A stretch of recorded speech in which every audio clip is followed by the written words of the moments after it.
Martin's heart was pounding. When he heard the whisper from upstairs, everything took on a surreal feeling.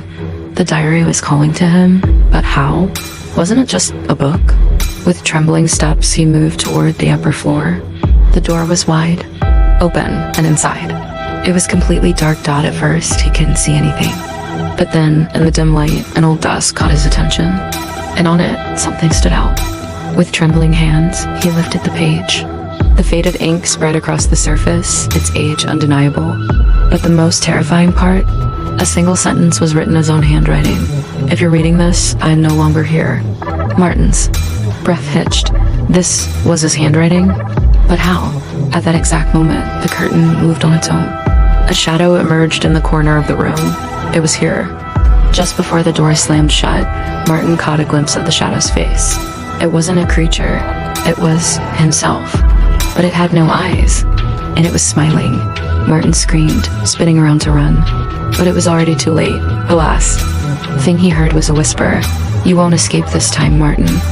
Martin's scream echoed into nothingness as his body was completely swallowed by the wall. The last thing he saw was his dimly lit room. And then total darkness and then nothing. But nothing had truly ended. Martin slammed onto a hard surface. But it wasn't a floor. This was not the real world. A place resembling the underworld, covered in scorched stone. A red glow flickered, but there was no sun. The air was thick with the stench of rotting flesh. Martin quickly scrambled to his feet, his breath caught in his throat. But the most horrifying realization hit him.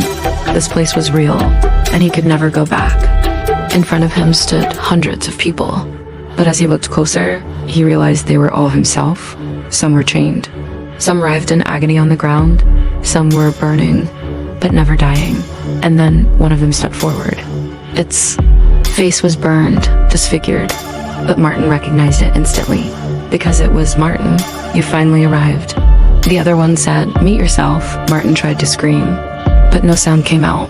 He wasn't dead, but he wasn't alive either. Martin had been a terrible person all his life, and his death had been the most agonizing fate imaginable.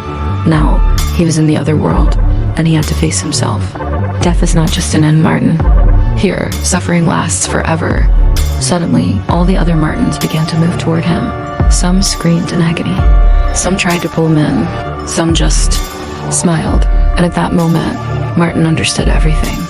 There was nitrogen monoxide escape, and death had finally claimed him in its most terrifying form. If you watched this video, it means you're a good person. Show your support by liking and subscribing. I need you.